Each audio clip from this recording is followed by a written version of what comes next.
The commercial section is complete, and the remaining scopes is just majorly plumbing and electrical works, which are underway.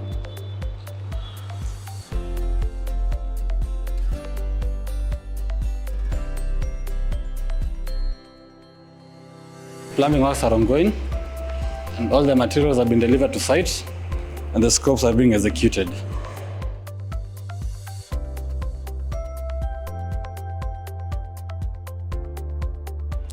Plumbing works ongoing. Installation of the sewer line is almost 90% complete.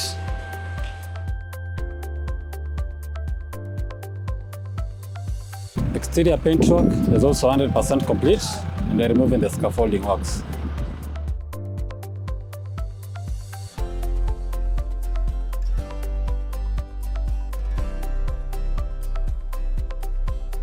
Internal skimming is 100% done, just waiting on the final paint works to be done.